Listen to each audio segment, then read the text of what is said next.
Gereja Trinity, Desa Zaborowie, wewengkon Tver, Rusia. Wewengkon yeutis pisan dina usum tis. Tapi teu aya alat pemanasan dina wangunan gereja pisan. Tukang bangunan teu nyieun hiji kompor. Dina usum tis, jalma dikuilio bakal maut titis. Dina ortodoks aya ritual gereja pisan lila. Para ulama kedanya luyukeun enggon pikeun usum tiris. Aranjeunna dipasang kompor logam di tempat yeu. Hau dipanjangkeun ka luhur. Abdi keda ngabolongkeun tembok candi. Pikeun mawa hau kaluar. Jalan-jalan Gusti anu misterius. Manusa mangrupikeun cocoan anu lemah di tangan dewa. Naha kuring naik tembok. Upami Gusti henteu melak tangkal di dieu, langkung gampil pikeun ngurilingan.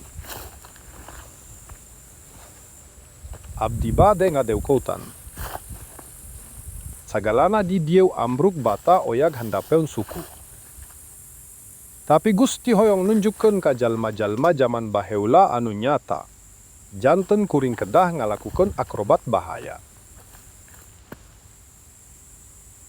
Hayu urang nempo leuwih deukut karya Sinners.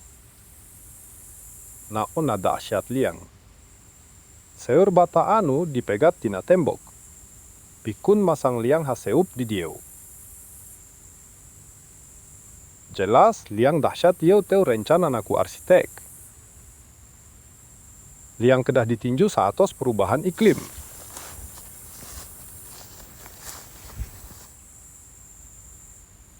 Sejarawan henteu hoyong nyarios yen baheula eta haneut di dieu sapanjang taun.